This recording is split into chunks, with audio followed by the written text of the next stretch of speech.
Tormented Souls is a great homage to the likes of the older Resident Evil games.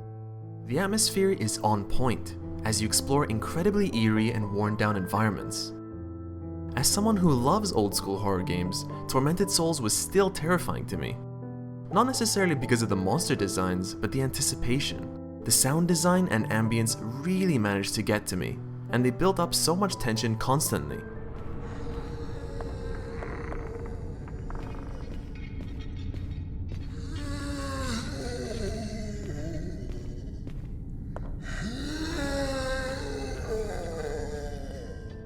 I found that they were really strong points for the game.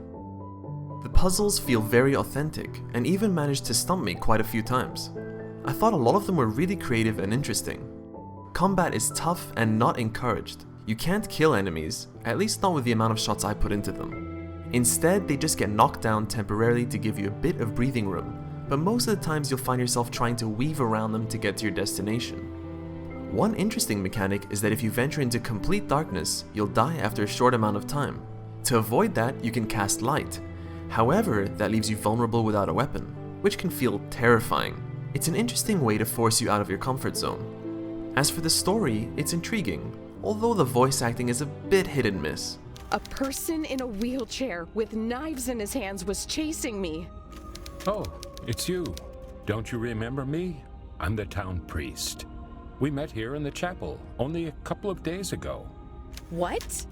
I'm sorry. I don't remember you. It gets the job done, but none of it really feels that genuine. I guess it's better than some of the infamous voice acting we got in older horror games, but it still left me wanting a little bit more. Something that I found frustrating at times was the old school save system. You'll need to find a safe room with a tape recorder. In order to be able to use it, you'll need to find a tape, which is a finite resource.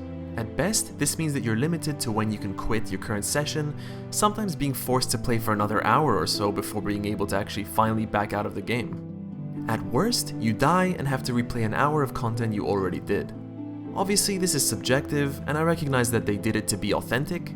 However, I think this could have been left out, at least with an optional setting or difficulty. It's not a mechanic that is that necessary, and I wouldn't have missed it. As for the controls, on a controller you have the option to use modern movement or tank controls. On the keyboard, I found that you were limited to only tank controls.